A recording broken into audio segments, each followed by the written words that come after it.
मोक्षमार्गस्य नेतारम् वेत्तारं कर्मभूभृताम्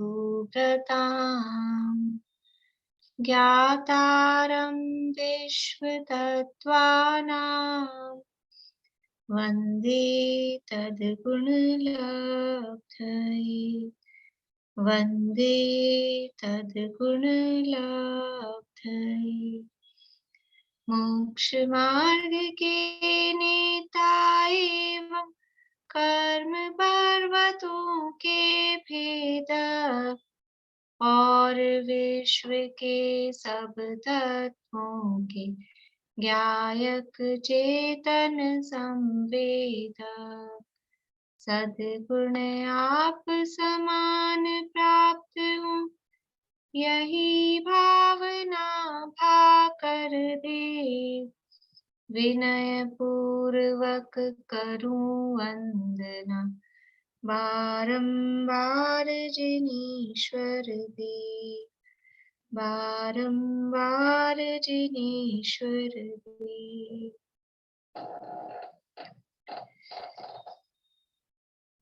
सूत्र कौन सुनाएंगे? जो सुनाना चाहते हैं कल सुन लेंगे, फिर बाकी लोगों से जो अगर सुना। कल आप जल्दी हैंड रेज करिएगा, सब धीरे धीरे हैंड रेज करते हैं आप लोग। देखिए अपनी चर्चा यहाँ अपन कर रहे हैं कर्मों के संदर्भ में 8वें अध्याय के आधार पे, और दर्शनावरण कर्म के भेदों की चर्चा अपनी चल रही है। लेकिन उसमें वो जो कुछ शब्द आ रहे हैं, मैं बहुत डिटेल में भी नहीं लूंगी, पूरे 5 भाव का प्रकरण नहीं लूंगी, केवल अभी जिससे काम चल जाए उतना सा शब्दों का अर्थ बताती हूँ। फिर अगर जैसा भी समय रहेगा निद्रा का प्रकरण लेंगे, और फिर कभी बीच में आएगा, क्योंकि वो 5 भाव का जो अगर प्रकरण पूरा लिया तो वो उसमें तो काफी टाइम लग जाएगा, शॉर्ट में नहीं होएगा वो। इसलिए अभी केवल अपन जो शब्द हैं, देखिए कर्म है, क्योंकि कर्मों की चर्चा चल रही है तो कर्मों की अवस्थाएं होती हैं। कर्म है ये क्या है? कर्म है ये पौद्गलिक है, पुद्गल द्रव्य की वर्गणाओं से बने हैं, पुद्गल की पर्याय है ऐसा अपन कह सकते हैं। वर्गणा स्कंध ये सब पर्याय है, तो पुद्गल की पर्याय है। तो इन कर्मों की अवस्थाएं होती रहती हैं अलग अलग, यानी कर्म है वो सबसे पहले क्या होता है, वो कर्म आके बंधते हैं, कर्म आके बंधते हैं जीव के परिणामों के निमित्त से। फिर उसके बाद में वो सत्ता में रहते हैं, यानी स्टॉक में अभी हैं। फिर क्या होता है कि उनका टाइम जब पूरा होता है तो टाइम पूरा होने के बाद में वो फल देते हैं। इतना तो अपन ने सुना है, समझ में आता है इतना सा। जीव के परिणामों के निमित्त से, मोह राग द्वेष भावों के निमित्त से कर्म आते हैं, वो कर्मण वर्गणाएं आती हैं, यानी वो जो कर्मण वर्गणाएं हैं वो कर्म रूप परिणमित हो जाती हैं, तो उसको हम बोलते हैं बंध हुआ। तो ये बंध हुआ, ये कर्म की एक अवस्था हो गई, एक स्थिति हो गई। फिर बंद होने के बाद में क्या होता है कि वो पड़े रहते हैं, आत्मा के प्रदेशों के साथ चिपके हुए हैं, तो वो सत्ता में है, उसको बोलते हैं स्टॉक में है, सत्ता में। जैसे कि हम अभी मार्च अप्रैल का महीना आएगा तो हम लोग गेहूं खरीद के लाते हैं, जिसको जितनी आवश्यकता होती है, 1 बोरी 2 बोरी 3 बोरी जैसे भी, तो गेहूं आते हैं। तो गेहूं आए घर में, ये क्या हुआ? बंद। फिर क्या करते हैं, आते ही सारे के सारे चक्की में डाल देते हैं क्या? कि नहीं, उसको टंकी में भरते हैं। तो वो जो टंकी में पड़े हैं गेहूं, वो क्या है? वो स्टॉक सत्ता में है, वो सत्ता में है। फिर क्या होता है, जितनी जितनी आवश्यकता होती है उतना उतना हम उदय में मतलब निकाल के लाते हैं, पीसते हैं, काम में लेते हैं। बस ऐसे ही कर्म आके आत्मा के प्रदेशों के साथ चिपक गए, ये बंद हुआ। फिर वो पड़े रहे जितना, जब तक जैसे उनका समय है, वो सत्ता में है। और जब उनका टाइम पूरा होता है, जिस जिस कर्म का टाइम पूरा होता है, वो उदय में आते हैं, वो फल देते हैं। कर्म जब आकर फल देते हैं तो उसको बोलते हैं उदय में। ये शब्द समझ में, मतलब इसी में आपको शब्द समझाती जा रही हूँ मैं। एक हुआ बंध, दूसरा हुआ सत्ता, तीसरा है उदय। उदय का मतलब क्या है? कर्म जब अपनी जो फल देने की उसकी शक्ति, यानी कर्म जब फल देते हैं, कर्म जब आकर फल देते हैं, उसको ही कर्म का उदय कहा जाता है। वो उदय कहा जाता है जब उनका टाइम पूरा होता है, वो आके फल देते हैं, उसी को बोलते हैं कर्म का उदय। ये 3 चीजें हैं, लेकिन इन 3 चीजों के बीच में कुछ और भी काम हो जाते हैं कर्मों में, कुछ और भी काम हो जाते हैं। जैसे कि हमने गेहूं लाके रख तो दिए टंकी में, अब धीरे धीरे अपने उदय में सारे गेहूं अपने ही काम में आ जाएंगे, उदय में आ जाएंगे। ऐसा जरूरी नहीं, कभी कभी ऐसा होता है कि कोई सीम आ गई, कुछ वो हो गई तो वो गेहूं खराब हो गए तो फेंकने पड़ जाते हैं। कभी कोई जीव लग गए, कोई जीव हो गए तो फेंकने पड़ गए। कभी कोई आ गया, किसी ने कोई बाहर से आ गया कि उसको चाहिए, उन्होंने कहा हमको गेहूं चाहिए, तो अपन ने अपने में से ही दे दिए, तो उधर ट्रांसफर कर दिए। ये सब भी तो हो जाता है ना। यानी स्टॉक में है, लेकिन स्टॉक में पड़े हुए सामान का कुछ और भी चेंजेस उसमें हो सकते हैं, हो जाते हैं पड़े पड़े चीजों में। इस तरह से पड़े पड़े मतलब किसी ना किसी निमित्त से। तो ऐसे ही कर्मों में भी कुछ ना कुछ उथल पुथल वो होती रहती है। लेकिन कर्मों में जो भी उथल पुथल होती है, उसका कारण क्या है? अपने आप कोई भी काम नहीं होता है, उसमें कोई ना कोई निमित्त भी होता है। तो कर्मों में जो भी उथल पुथल होती है, उसमें जीव के परिणाम निमित्त बनते हैं। तो कर्मों में ऐसी मुख्य रूप से 4 अवस्थाएं देखी जाती है। कौन कौन सी 4 अवस्थाएं देखी जाती है? एक तो है उदय। उदय अपन ने देख ही लिया है, समझ लिया है, सरल है उदय तो। उदय समझना सरल है, लेकिन उदय को भोगना बहुत कठिन होता है। कर्म का उदय समझने में सरल होता है, लेकिन उसको भोगने में नानी याद आती है अपने को। उदय, उपशम, क्षय और क्षयोपशम, ये 4 अवस्थाएं कर्मों में होती हैं। कौन कौन सी 4 अवस्थाएं होती हैं? उदय, उपशम, क्षय और क्षयोपशम। वैसे और भी 10 अवस्थाओं की भी चर्चा आती है, पर अभी अपने को उसका प्रकरण नहीं है, अभी ये 4 अवस्थाएं समझनी है। उदय, उपशम, क्षय और क्षयोपशम, ये 4 काम कर्मों में होते हैं। तो उदय कर्म का जब फल देने के लिए सामने आ गया है, कर्म प्रेजेंट हो गया है हमारे सामने, जो उसका टाइम पूरा हुआ और वो अपना फल दे रहा है, तो वो जो कर्म फल दे रहा है वो कहलाता है उदय। प्रकट हो गया, सूर्य का उदय होता है, इसका मतलब क्या है? सूर्य का उदय हुआ, इसका मतलब क्या है? सूर्य सामने आ गया, प्रकट हो गया, यही मतलब है ना। उदय का भी मतलब यही है, कर्म का उदय मतलब कर्म सामने आ गया है, दिख रहा है कि अब ये फल आ रहा है, ये कर्म का उदय। अब ये इसके लिए अपन पहले एक उदाहरण देखते हैं। कॉमन उदाहरण है जिनवाणी में, शास्त्र में, मूल राजवार्तिक में, ग्रंथों में वो उदाहरण दिया गया है कि जैसे ये एक ग्लास है अपने पास में, ये ग्लास है पानी का, और इसमें पानी भरा है ना, ये पानी भरा है। तो ये पानी भरा है और इसमें ये कुछ गंदगी, मिट्टी मिला दी अपन ने, दिख रही है आप लोगों को? पानी में मिट्टी मिल गई। तो ये जो पानी में मिट्टी मिली हुई है, ये स्थिति कहलाएगी, ये कर्म का उदय आ रहा है। जो पूरा पानी में मिट्टी मिली हुई है, ये कहलाता है कर्म का उदय। मतलब मिट्टी, मिट्टी को समझ लीजिए कर्म, मिट्टी इज इक्वल्स टू कर्म। यहाँ उदाहरण में मिट्टी इज इक्वल्स टू कर्म, और पानी को समझ लीजिए जीव। ठीक है, पानी है वो जीव के इक्विवेलेंट, और मिट्टी है वो कर्म के इक्विवेलेंट। तो वो जीव में ये कर्म बिल्कुल, मिट्टी बिल्कुल मिक्स हो गई है पानी में, तो जीव में ऐसे कर्म का उदय मिक्स होके आ रहा है, ऐसी स्थिति ये कहलाएगा उदय। ठीक है, अब क्या हुआ, पानी तो गंदा है, अपने को पीना है, तो गंदा पानी तो पीते नहीं है। तो क्या किया कि वो एक फिटकरी आती है, वो फिटकरी को हमने पानी में डाला। तो वो फिटकरी पानी में डालने से क्या होता है? फिटकरी पानी में डालने से जो मिट्टी थी सारी, ये मिट्टी का क्या हुआ?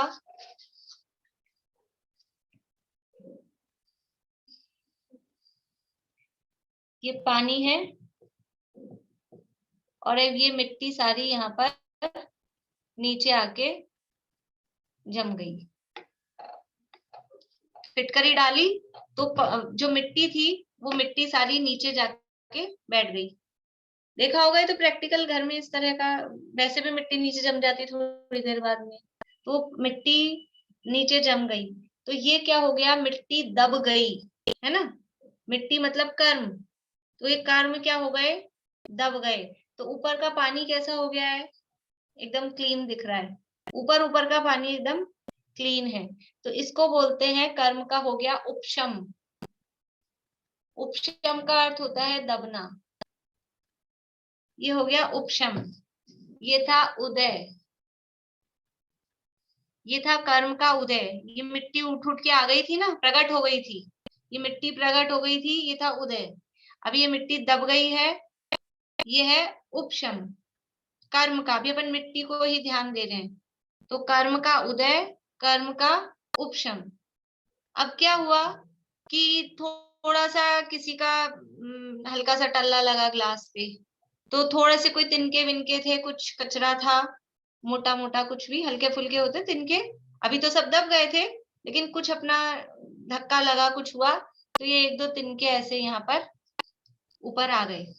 पूरी पूरी मिट्टी नहीं मिली, लेकिन कुछ एक दो कचरा, कुछ कुछ कचरा ऐसा हल्का फुल्का सा वो ऊपर आ गया पानी में।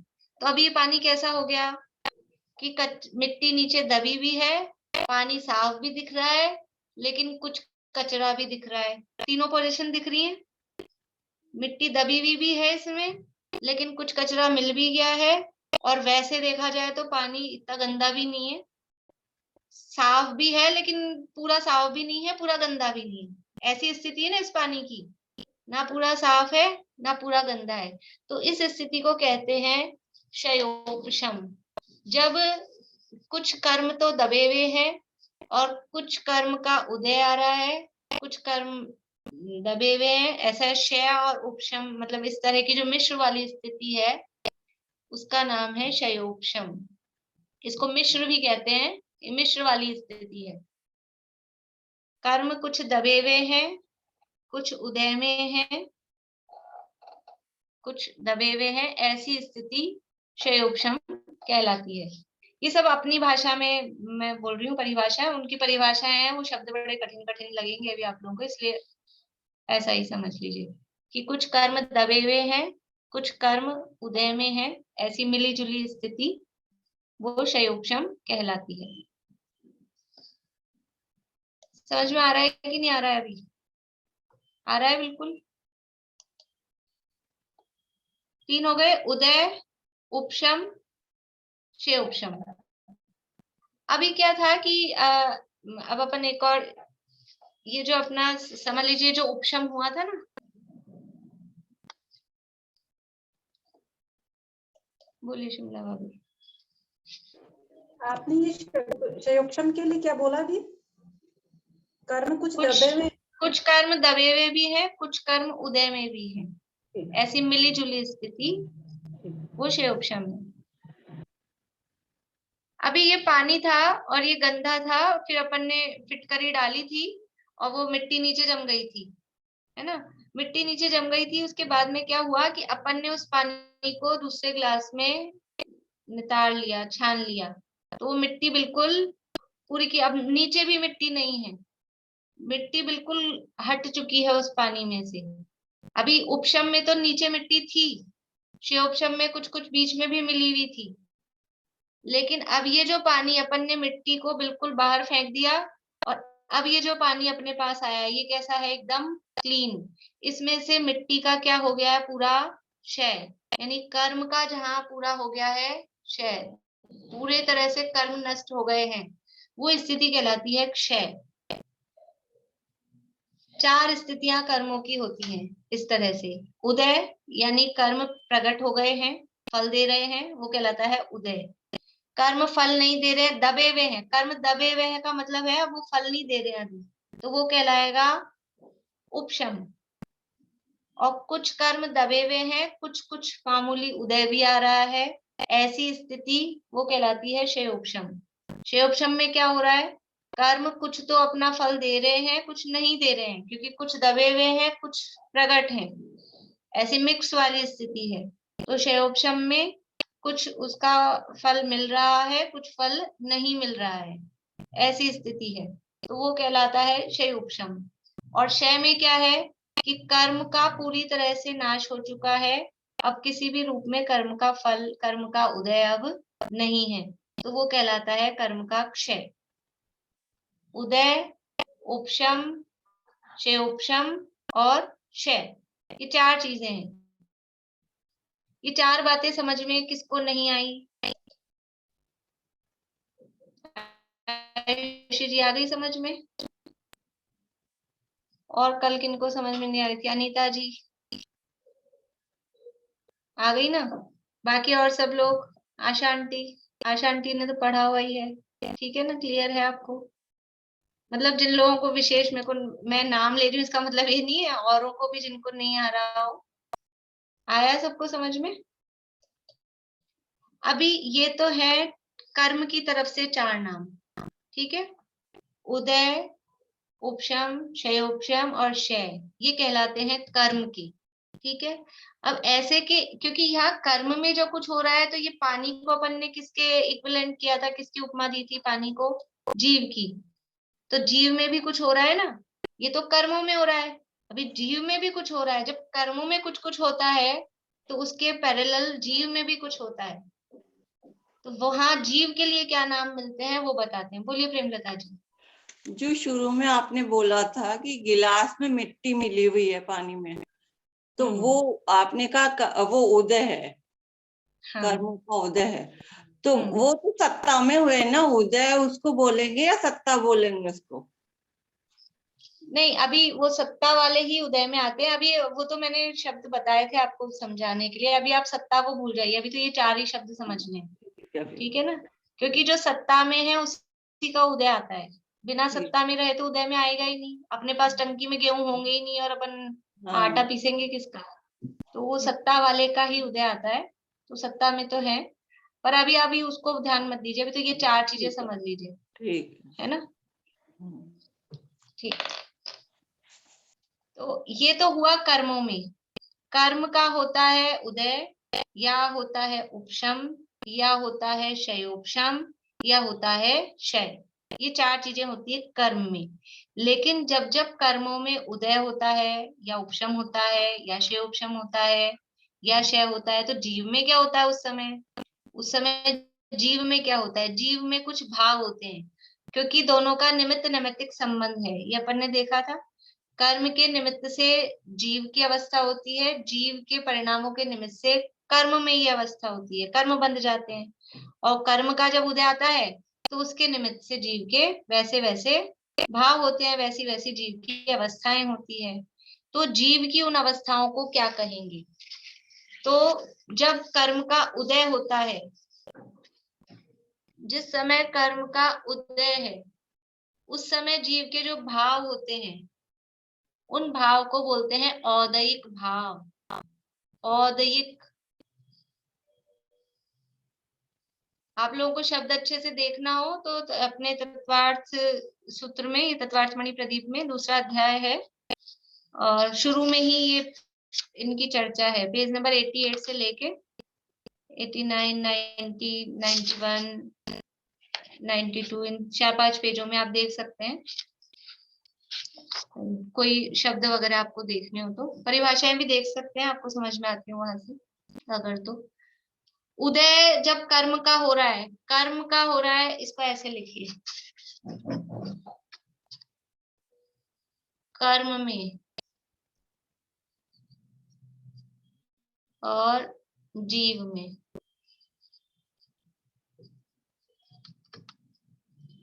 तो कर्म में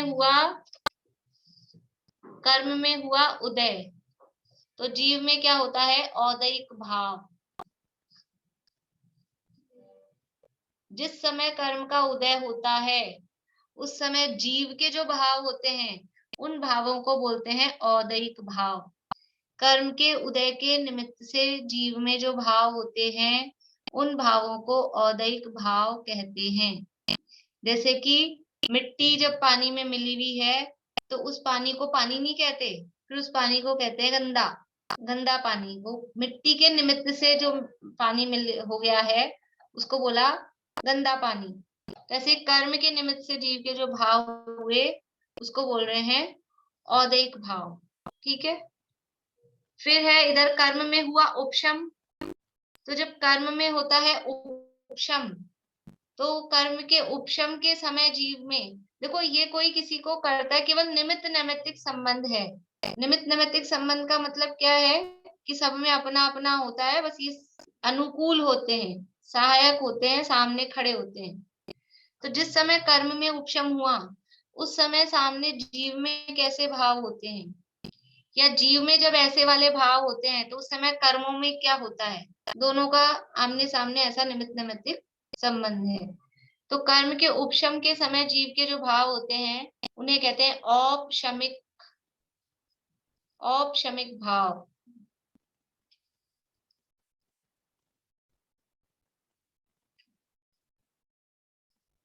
कर्म के उपशम के समय जीव के जो भाव होते हैं उसे औपशमिक भाव कहते हैं। या जीव की तरफ से कहेंगे तो जब जीव के औपशमिक भाव होते हैं उस समय कर्मों में उपशम होता है। दोनों तरफ से कह सकते हैं। ये शब्द भी इसलिए बता रही हूँ कि ये शब्द भी आएंगे कहीं ना कहीं आगे, तो फिर वो एक बार अपने को थोड़ा सा ध्यान रहे कि इन शब्दों का अर्थ क्या है। जब भी हम औपशमिक बोलेंगे तो वो जीव के लिए बोल रहे हैं, उपशम बोलेंगे तो कर्मों के लिए बोल रहे हैं। पर फिर भी कभी कभी जिनवाणी में भी, किताबों में भी आपको जीव के लिए भी उपशम भाव से उपशम भाव ऐसा लिखा हुआ मिल जाएगा, तो समझना कि जीव के भावों की बात चल रही है। ठीक है। उदय उपशम, फिर शयोपशम। कर्म में होता है शयोपशम, तो जिस समय कर्म में शयोपशम हुआ उस समय जीव के भावों को क्या कहेंगे, उसको कहेंगे शायोपशमिक,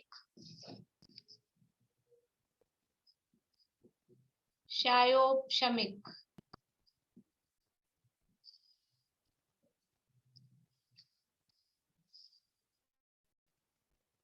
कर्म में जब शयोपशम होता है उस समय जो जीव के भाव होते हैं वो कहलाते हैं शायोपशमिक भाव।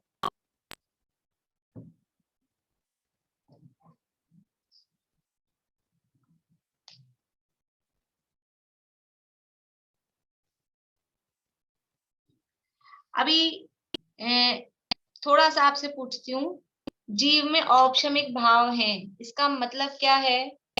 जीव में औपशमिक भाव चल रहा है, इसका मतलब क्या है, इसका अर्थ क्या हुआ? बोली बेला भाभी, क्या अर्थ हुआ?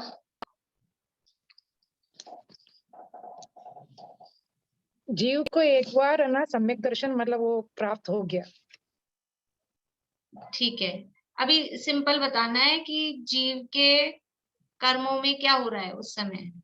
उस समय कर्मों में उपशम हो रहा है, मतलब कुछ कर्म हाँ, दब गए और मतलब कुछ बाकी रहे। दबे हुए हैं। बढ़िया। जब जीव के औपशमिक भाव है ऐसा कहा, इसका मतलब है कि अब वो औपशमिक भाव किस से रिलेटेड कहा है वो अलग बात है। तो जिससे रिलेटेड जो औपशमिक भाव कहा है मतलब वो कर्म अभी दबा हुआ है। जीव के कर्म का शयोपशम है ऐसा कहा, तो इसका मतलब क्या हुआ? या जीव को शयोपशमिक भाव प्रकट हुआ ऐसा कहा, तो इसका मतलब क्या हुआ? बोलिए मधु भाभी। एक मिनट दोबारा बोल दीजिए।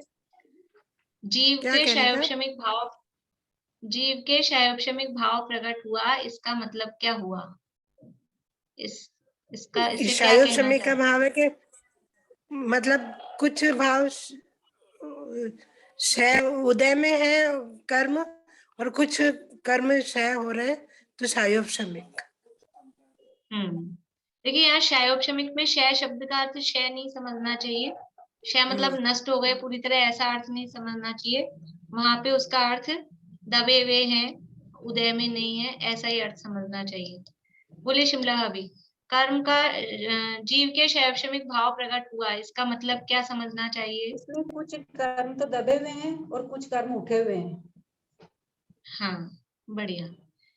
अब हमने ये कहा कि जो मति शुद्ध ज्ञान है, मति शुद्ध ज्ञान शायोपशमिक ज्ञान है, इसका मतलब बताना है आप लोगों को। मैं इसलिए पूछ रही हूँ कि मेरे को ये चेक करना आप लोगों को क्या समझ में आ रहा है। खाली परिभाषाएं लिखना और रटने से नहीं समझ में आएगा, उसको हम अप्लाई कैसे करेंगे वाक्यों में, वो हमको आना चाहिए। मति शुद्ध ज्ञान शायोपशमिक ज्ञान है। बोले दीपिका जी। मति शुद्ध ज्ञान शायोपशमिक भाव है। इसका मतलब है कि उनके कुछ कर्म, इनका कुछ जो मति शुद्ध ज्ञान है उसका थोड़ा उदय है, थोड़ा अनुदय है ज्ञान का। हाँ, तो वो आवरण जो कर्म है, मतलब मति शुद्ध वो आवरण है उनका, उसका मति थोड़ा ज्ञानावरण और शुद्ध ज्ञानावरण का कुछ उदय है, कुछ अनुदय। हाँ बढ़िया। अब ये हमने जो कहा ना कि मति ज्ञान और शुद्ध ज्ञान ये शायोपशमिक ज्ञान है, ये शायोपशमिक ज्ञान है। क्यों है शायोपशमिक ज्ञान? क्योंकि जब भी मति शुद्ध ज्ञान होता है तो मति ज्ञानावरण और शुद्ध ज्ञानावरण कर्म का कुछ उदय रहता है, कुछ उनका अनुदय रहता है, कुछ दबे रहते हैं। पूर्ण रूप से उदय कभी भी नहीं होता है। तो कुछ उनका उदय भी होता है, कुछ उनका अनुदय भी रहता है। ऐसी स्थिति को कहते हैं क्षयोपशम। तो मति ज्ञानावरण शुद्ध ज्ञानावरण कर्म में हुआ क्षयोपशम, तो वो जीव के जो ज्ञान हुए मति ज्ञान शुद्ध ज्ञान, उनको क्या कहेंगे? क्षयोपशमिक ज्ञान है। ये तो अपन ने भी ना शब्द पढ़े हैं, लेकिन ये शब्द जीव के भावों में लगेंगे ना, इनके अलग अलग भेद है, इसलिए मैंने कहा मैं पूरा नहीं लूंगी, वो पूरा तो बहुत लंबा चलता है, उसके भेद प्रभेद सब हैं। लेकिन अभी इतना सा अपने जितना काम आ जाएगा उतना काम चला हुआ भी अपन समझ लेते हैं, फिर वो अध्याय जब चलाएंगे तो देखेंगे फिर से। समझ में आ रहा है आप लोगों को? जीव के मनुष्य गति औदिक भाव है। इसका मतलब क्या है? अभी हम मनुष्य हैं, हमारे मनुष्य गति औदिक भाव है। इसका मतलब क्या हुआ? बोलिए वर्षा भाभी। मनुष्य गति का उदय है, मनुष्य नाम। हाँ, मनुष्य गति नाम कर्म का अभी उदय है, वैसे भाव अभी हो रहे हैं। ठीक है, अभी एक और रह गया है अपना चौथी स्थिति। क्या है चौथी स्थिति? है क्षय। कर्म का हुआ क्षय। कर्म जब पूरी, क्षय का मतलब है पूर्ण रूप से कर्म नष्ट हो गए। तो जब कर्म का हो जाता है क्षय, तो बोलिए अंकल कुछ पूछ रहे हैं आप? वो ये क्षयोपशमिक का वो लिखवाया नहीं आपने, बस बता दिया। क्या नहीं लिखवाया? जैसे औपशमिक का लिखा है ना, कर्म के उपशम के समय जो भाव होते हैं, कर्म के क्षयोपशम के समय जो भाव होते हैं, वो परिभाषा वैसी होगी। कर्म के क्षयोपशम के समय जीव के जो भाव होते हैं, या कर्म के क्षयोपशम के निमित्त से जीव के जो भाव होते हैं, उनको क्षयोपशमिक भाव कहते हैं। चारों एक जैसी एक सी बनेगी। और मैंने आपको पेज बता दिया अभी तत्वार्थमणि प्रदीप में, आप लोग देख लीजिए 89 90 ये पेज है, इसमें मिल जाएगी। एक्चुअल में क्या होता है, वो लिखवाने के हिसाब से फिर वो फ्लो नहीं बनता है मेरा। अगर जो फास्ट लिख सकते हैं वो लिख लें थोड़ा बहुत, और नहीं तो फिर मैं आप लोगों को भेज दूंगी परिभाषाएं, तो अगर नहीं हो पाएगी जिसकी। और जो बड़े लोग हैं वो फास्ट नहीं लिख पाते हैं, वो बात सही है, तो थोड़ा बहुत कुछ लिख लें और फिर ये पेज नंबर मैंने आपको बता दिया है उसमें से पूरा कर लें। वो लिखवाने के हिसाब से वो उतना रुक रुक के वो फ्लो नहीं बन पाता है फिर वैसे। तो ये क्षय, कर्म में हुआ क्षय। क्षय का मतलब है कर्म पूरी तरह से नष्ट हो गए। तो जब कर्म पूरी तरह से नष्ट हो गए, उस समय जीव के भाव कैसे कहलाते हैं? उस समय जीव के भाव कहलाएंगे शायिक। शायिक भाव। तो अपन ने शायिक शब्द सुना है किसी भाव के आगे? शायिक ज्ञान, शायिक दर्शन, शायिक सम्यक्त्व, शायिक वीर, ये शायिक नव शायिक लब्धियां बताई थी आप लोगों को, देव स्तुति पढ़ाई थी। सकल गे गायक तदपि नव केवल लब्धि रमाधरन। तो वो 9 शायिक लब्धियां, 9 केवल लब्धियां। तो कर्म का जब क्षय हो जाता है और उस समय जीव के जो भाव होते हैं, कर्म पूरी तरह से नष्ट हो गया। अभी कर्म अपन कॉमन बोल रहे हैं, जो कर्म है उस संबंधी वो भाव, उसके आगे नाम। ज्ञानावरण कर्म पूर्ण रूप से क्षय हो गया, तो अब कौन सा शायिक भाव कहलाएगा? शायिक ज्ञान। दर्शनावरण कर्म पूर्ण रूप से नष्ट हो गया तो क्या कहलाएगा? शायिक दर्शन। अंतराय कर्म पूर्ण रूप से नष्ट हो गया तो क्या कहलाएगा? शायिक वीर्य। ठीक है। मोहनीय कर्म पूर्ण रूप से नष्ट हो गया तो शायिक सम्यक्त्व कहो या वो अनंत सुख कहो या शायिक चारित्र, वो उसके लिए अलग अलग नाम दिए हैं। तो ये कर्म के क्षय के समय, कर्म के क्षय के निमित्त से जीव के जो भाव होते हैं वो कहलाते हैं शायिक भाव। तो इस तरह से ये कर्मों में होता है उदय, उपशम, क्षयोपशम, क्षय, और उसी समय जीव के भावों में होता है औदयिक, औपशमिक, क्षयोपशमिक, शायिक।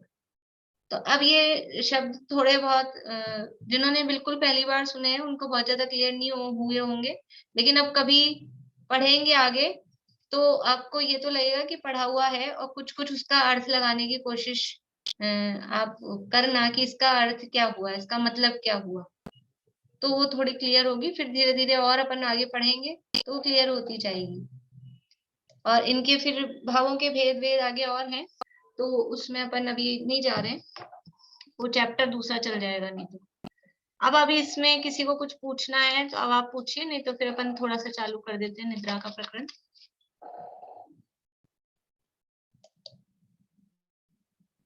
समझ में आ गई ये बातें सबको? देखिए, तो ये बोलिए दीपिका जी। सब एक पारिणामिक भाव रह गया, ये तो 4 तो ये हो ही गए, और 5वां एक पारिणामिक। हाँ, पारिणामिक भाव है एक और 5वां भाव। चलिए देखिए, जीव के 5 भाव कहे गए हैं असाधारण भाव। यहाँ तो अपन को कर्म के 4 चीजें समझनी थी, इसलिए कर्म में ये 4 हो रहा है, लेकिन जीव का एक 5वां भाव और है सबसे विशिष्ट, उसका नाम है पारिणामिक भाव। वो पारिणामिक भाव को क्यों अभी यहाँ पे अपन ने नहीं लिया था? वो कर्म से ये रिलेटेड। पारिणामिक भाव का मतलब है कि जो जीव का स्वाभाविक भाव है उसको बोलते हैं पारिणामिक भाव। और ये पारिणामिक भाव के सामने यहाँ क्या लिखे कि यहाँ सामने लिखने को कुछ नहीं है, इसलिए अभी लिया नहीं इसको, क्योंकि अभी अपन चर्चा कर रहे थे कर्म के उदय की, उपशम की, क्षयोपशम की, क्षय की। कर्म के उदय से जो भाव हो वो औदयिक, उपशम के समय जो भाव हो वो औपशमिक, क्षयोपशम के से हो तो क्षयोपशमिक, क्षय से हो तो शायिक। लेकिन जिन भावों के होने में ना कर्म का उदय, ना उपशम, ना क्षयोपशम, ना क्षय, कुछ भी निमित्त नहीं हो, जिन भावों में कर्म का उदय, उपशम, क्षय, क्षयोपशम कुछ भी निमित्त नहीं हो, वो भाव कहलाते हैं पारिणामिक भाव। वो स्वभाव भाव है। मैं जीव हूं, हम सब जीव हैं, आप जीव हैं, आयुषी जी आप जीव हो। किस कर्म के उदय से जीव हो? किस कर्म के उदय से जीव हो? कोई कर्म का नाम आता है? वैसे मैंने आपसे पूछ लिया, मुझे नहीं पता आपको कर्मों के नाम कितने आते हैं। किसी कर्म के उदय से आप जीव हो? हाँ, जीव कौन हूँ से तो कर्म? उदय आयु कर्म किसी के। कर्म के उदय से तो आयु कर्म के। ठीक है, शिमला भाभी बोलो, आप कौन से कर्म के उदय से जीव हो? कर्म के वजह से जीव नहीं होते, ये तो कर्म बनते हैं। कर्म के उदय से नहीं होते? नहीं है? नहीं, अंकल आपका हैंड तो रेज है, लेकिन ये मेरे में ऑप्शन नहीं आ रहा है आपको अनम्यूट करने का। आपको मेरी आवाज आ रही है क्या? हाँ, अब ये आई। तो भाभी अनादि अनंत है। अनादि अनंत है वो तो बात ठीक है, कर्म का उदय बताना है। हम जीव है तो किस कर्म के उदय से? कर्म भी तो अनादि अनंत है। कि बोलिए जीव तो रजनी जी। ये पारिणामिक भाव है। पारिणामिक भाव है मतलब कि विशुद्ध स्वभाव है, जो जीव तो सभी जीव हैं जो विशुद्ध स्वभाव है, मतलब कि बढ़िया। देखिए, हम जीव हैं तो किसी कर्म के उदय से जीव नहीं है। मैं जीव हूं तो जीव बनने में कोई कर्म का उदय, चलो उदय से तो नहीं है, किसी कर्म के क्षय से तो है ना। वर्षा जी, किस कर्म के क्षय से हम जीव हैं?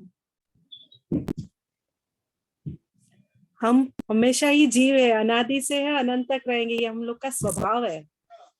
बढ़िया। यानी हम कर्म के उदय से भी जीव नहीं है, कर्म के क्षय से भी जीव नहीं है, उपशम किसी कर्म के उपशम से भी नहीं है, क्षय उपशम से भी नहीं है। जीव हम है ना, जीव होने के लिए किसी कर्म के उदय की, उपशम की, क्षय की, क्षय उपशम की कोई जरूरत नहीं है। देखो सिद्ध भगवान जीव है कि नहीं है? आयुष्य जी, सिद्ध भगवान जीव है कि नहीं है? इसमें कंफ्यूजन है आपको?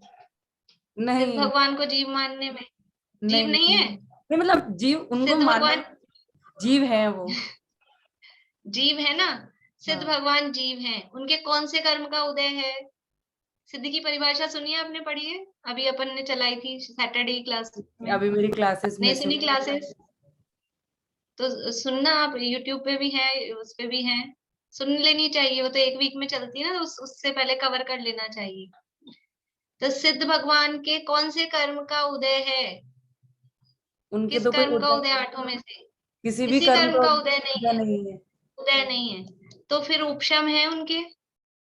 सिद्ध भगवान के कर्म का उपशम है क्या? उदय नहीं है तो उपशम भी मना कर रहे हैं, तो फिर क्षयोपशम, क्षयोपशम तो होगा, क्षयोपशम भी मना कर रहे हैं। कुछ तो दे दो उनको क्षय, कर्म का क्षय तो है ना, सिद्ध भगवान के शायिक भाव है, कर्म का क्षय है। तो लेकिन उदय उपशम, क्षयोपशम नहीं है। लेकिन जो आत्मा का स्वभाव है, जैसे शुद्ध जीव सिद्ध भगवान है, वैसा आत्मा है शुद्ध। उस आत्मा में स्वभाव में देखा जाए, जीव को जीव होने के लिए किसी कर्म के उदय की जरूरत नहीं है, क्षय उपशम की जरूरत नहीं है, उपशम की जरूरत नहीं है, और किसी कर्म के क्षय की भी जरूरत नहीं है। कर्म का उदय है तब भी मैं जीव हूं, और कर्म का क्षय हो गया तब भी मैं जीव हूं। तो ये जीवपना, मैं जीव हूं, इसका नाम है जीवत्व। ये जीवपना, ये पारिणामिक भाव है। पारिणामिक भाव मतलब जिसमें कर्म के उदय की, उपशम की, क्षय उपशम की, क्षय की कोई अपेक्षा नहीं होती है। कर्म के उदय, उपशम, क्षय, क्षय उपशम से निरपेक्ष भाव, वो पारिणामिक भाव कहलाता है। तो ये जीव का भाव है। कर्म में तो चार चीजें हुई, उदय, उपशम, क्षय उपशम, क्षय। कर्म में तो चार चीजें हुई, पर जीव में पांचवा भाव भी है कि इन चारों से रहित जो जीव का भाव है उसका नाम है पारिणामिक भाव। जीव में ये जो जीवपना है, पुद्गल पुद्गल है। पुद्गल किस कर्म के उदय से पुद्गल हो गया?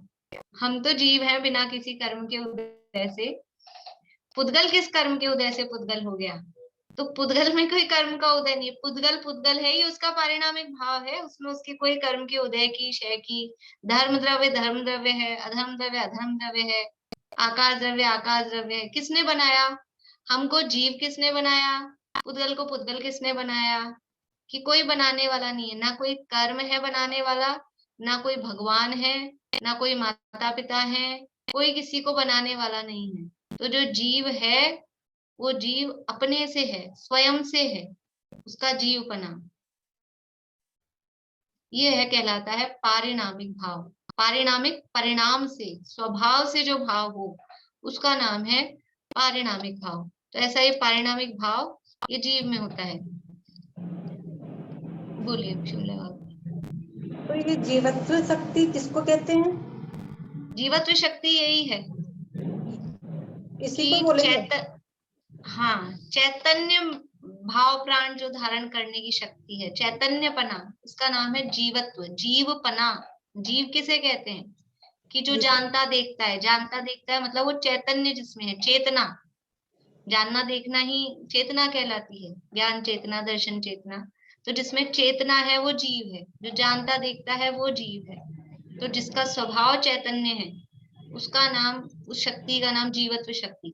और जीवत्व शक्ति के कारण जीव हूं, ये जीव है, ऐसा कहा जाता है, उसका नाम जीव पड़ा है जीवत्व शक्ति के कारण। तो ये शक्ति किस कारण से है? कि किसी कर्म के कारण से नहीं है, ये स्वयं की शक्तियां हैं। उसमें कर्म की किसी, देखो उदय भी एक अपेक्षा है और क्षय भी एक अपेक्षा है। उसमें निमित्तता है। अपेक्षा मतलब निमित्त है। कर्म के उदय से कुछ भाव हो रहे हैं, वो भी कर्म के निमित्त से हो रहे हैं, और कर्म के क्षय से जो भाव हो रहे हैं, तो उसमें भी कर्म आ रहा है ना सामने। चाहे केवल ज्ञान है, केवल ज्ञान किसे कहेंगे? अब केवल ज्ञान किसे कहेंगे तो अपन वो परिभाषा कहते हैं लोकालोक। अभी आप ये बताओ, केवल ज्ञान को छोड़ के अनंत वीर्य किसे कहेंगे? अनंत वीर्य, या अनंत वीर्य कैसे प्रकट होता है? तो अंतराय कर्म का संपूर्ण क्षय हो जाता है तो अनंत वीर्य प्रकट होता है। तो उसका स्वरूप बताने के लिए हमको अंतराय कर्म को लाना पड़ता है। केवल ज्ञानावरण कर्म का पूर्ण क्षय, ज्ञानावरण कर्म का पूर्ण रूप से क्षय हो जाए तो केवल ज्ञान प्रकट होता है। दर्शनावरण का क्षय हो जाए तो केवल दर्शन प्रकट होता है। तो उसको बताने के लिए हमको कर्म को लाना पड़ रहा है, तो कर्म की अपेक्षा आ रही है। तो ये तो चारों भाव कहलाते हैं कर्म सापेक्ष, कर्म की अपेक्षा से, कर्म की तरफ से कहे जा रहे हैं। लेकिन जो पारिणामिक भाव है, जो मेरा जीवपना है, जीवत्व है, उसमें कर्म की कोई अपेक्षा नहीं है। उसमें किसी कर्म का उदय की उपशम, की क्षय, की क्षय उपशम ऐसा कुछ लगाना पड़े, ऐसा कुछ भी नहीं है। तो ये कहलाता है पारिणामिक भाव। और ये पारिणामिक भाव वैसे देखा जाए तो सब द्रव्यों का जो अपना अपना स्वभाव है वो उनका पारिणामिक भाव है। सभी द्रव्यों में ये पारिणामिक भाव पाया जाता है। जो द्रव्य जो है वो अपने स्वभाव से है, तो हर द्रव्य में ये पारिणामिक भाव पाया जाता है।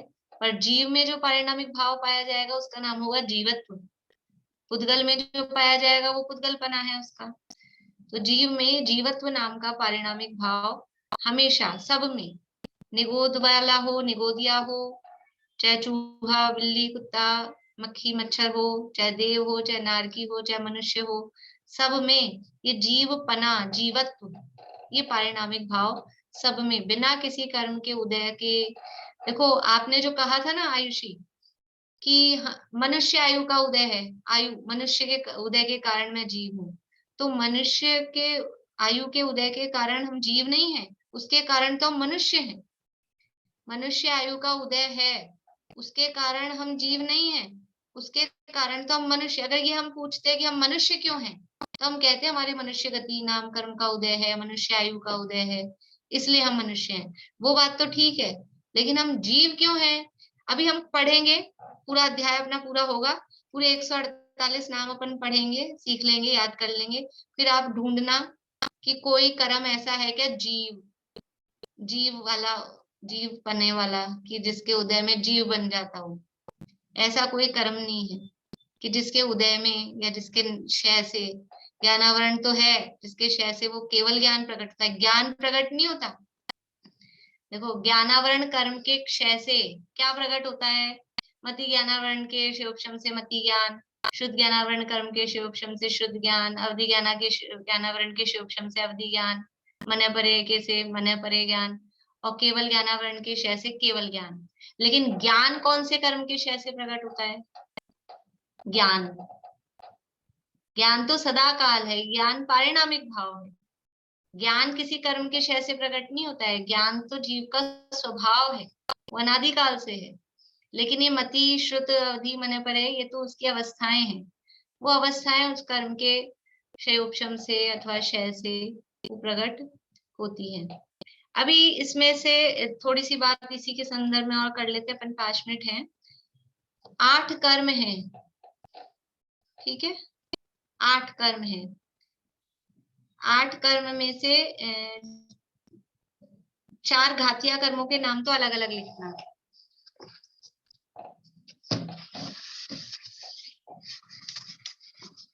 यानी अपन को ये देखना है कि 8 कर्मों में से किसका तो उदय होता है, किसका उपशम होता है, किसका क्षय उपशम होता है, किसका क्षय होता है, ये देखना है। ठीक है, तो 8 कर्मों में से या कर्म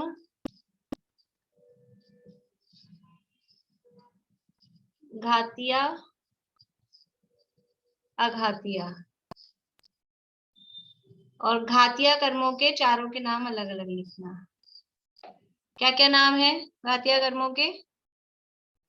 ज्ञानावरण, दर्शनावरण, मोहनीय और अंतराय। ठीक है, ये 4 घातीय कर्म है। तो ज्ञानावरण कर्म में क्या क्या होगा, अभी आप सबको रिप्लाई करना है, हाँ तो 1 और ना तो 2। ठीक है, ज्ञानावरण कर्म में उदय होता है कि नहीं?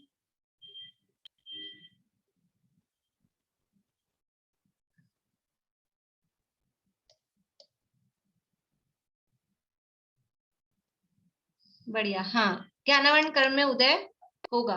तो ज्ञानावरण में उदय, आप ऊपर हेडिंग लिख सकते हो कि 8 कर्म में किस कर्म में उदय उपशम क्षय शिव, या किस कर्म में कौन सी अवस्था होती है, ऐसा हेडिंग लिख सकते हो।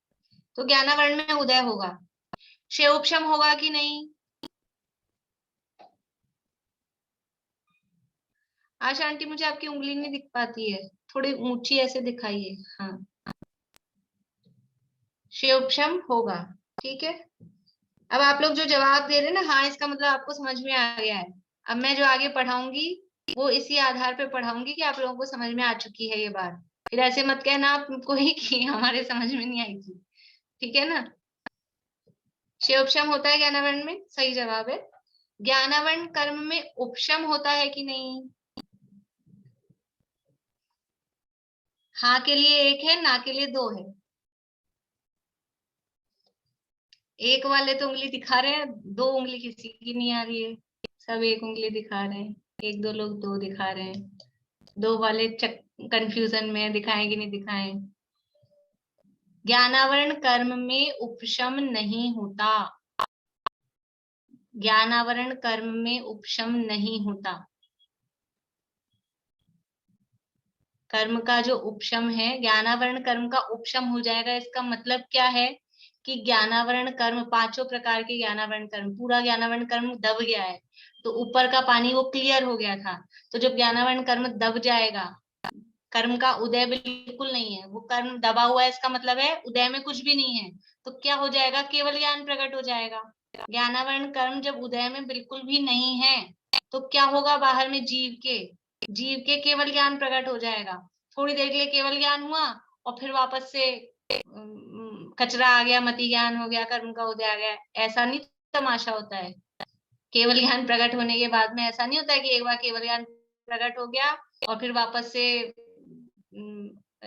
ये मति शुद्ध ज्ञान हो जाए, ऐसा नहीं होता। इसलिए ज्ञानावरण कर्म में उपशम नहीं होता। और ये उदय भी अपन ने लिखा है ना, ये उदय भी कंडीशनल है। इसके नीचे एक लाइन जरूर लिखना, ज्ञानावरण कर्म का पूर्ण उदय कभी भी नहीं होता। ये कंडीशनल है उदय, क्योंकि अपन कहते हैं ना कर्म का उदय है, उस हिसाब से उदय लिखा है। लेकिन इसके नीचे इसके साथ में ये लिखना, ज्ञानावरण, दर्शनावरण, अंतराय, तीनों का पूर्ण उदय कभी भी नहीं होता।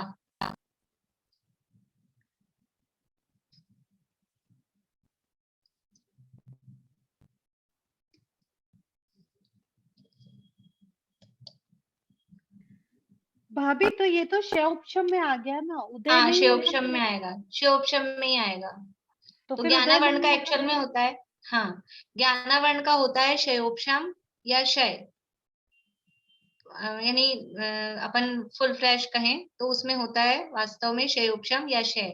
लेकिन उदय कहने में आ जाता है, अपन बातचीत में कहने में उसको कह सकते हैं, पर पूर्ण उदय कभी भी उसका नहीं होता है। और ज्ञानावरण में उपशम तो कभी भी नहीं होता है।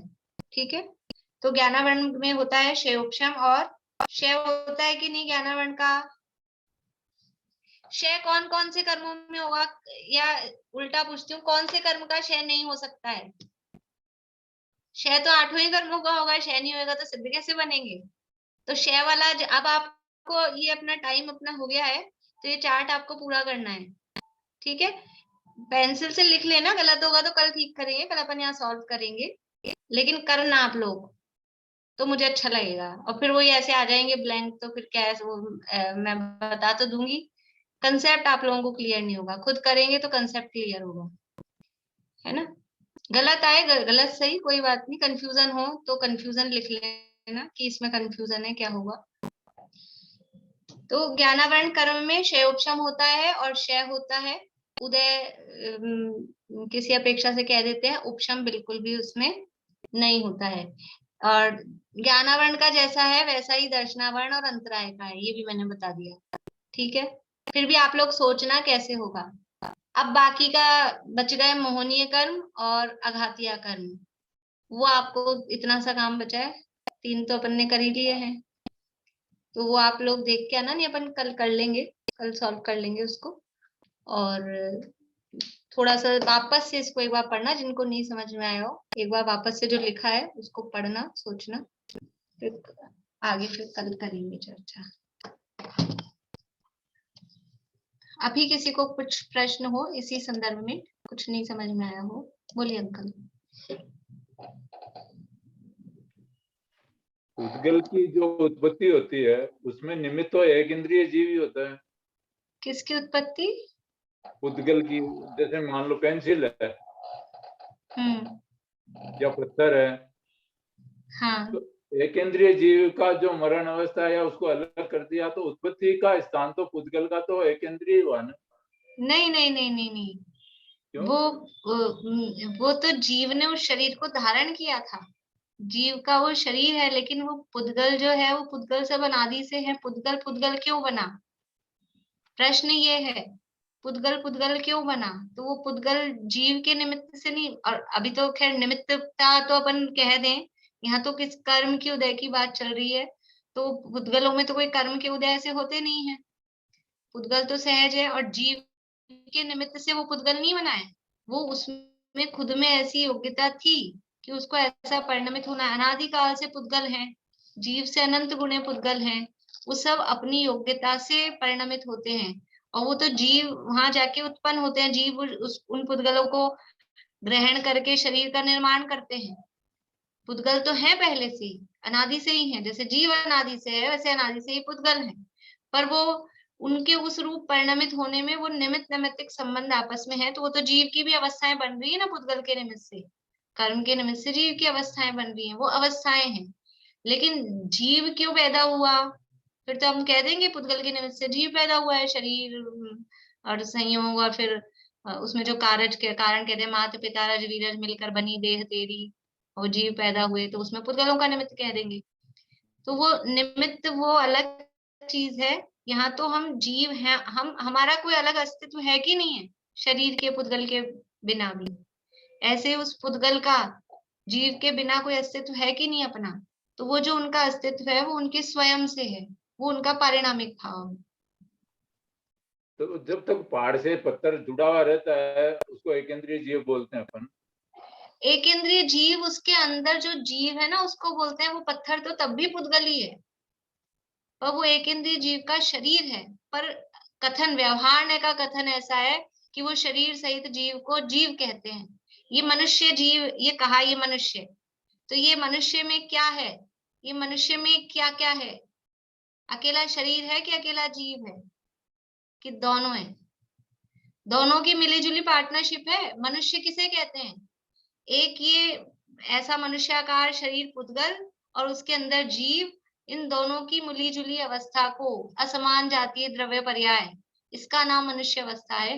ना अकेले जीव को मनुष्य कहा जा रहा है, ना अकेले शरीर को मनुष्य कहा जा रहा है। ऐसे ही वो जो पत्थर है, पहाड़ है, उसको एक इंद्रिय जीव कहा, तो अकेले पत्थर को नहीं कह रहे, अकेले जीव को नहीं कह रहे, उस पत्थर में जो जीव है तो जीव अलग है, और वो पत्थर तो पत्थर है ही, पुद्गल ही है वो तब भी, वो तो उसका शरीर है।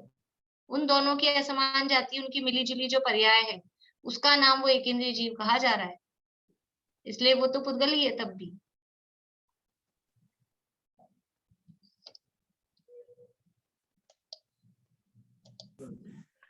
बंध विच्छिति वाला जो है ना, वो प्रवचन कौन से दिन का होगा तो मैं टेलीग्राम में चेक करके पढ़ लूंगी।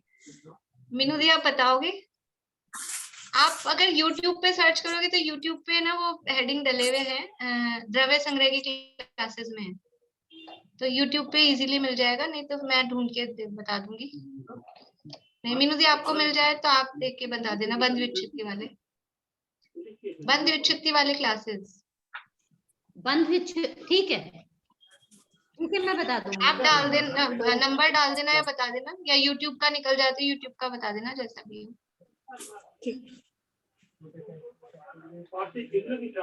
और किसी को प्रश्न है?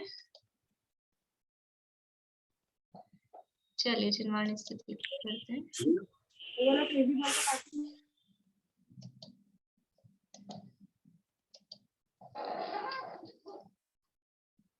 हे पाणी पात्री वीर जिन जग को बताया आपने, जग जाल में अब तक फंसाया पुण्य एवं पाप ने, पुण्य एवं पाप से है पार मग सुख शांति का, यह धर्म का है मरम, यह विस्फोट आत्म क्रांति का, विस्फोट आत्म क्रांति का।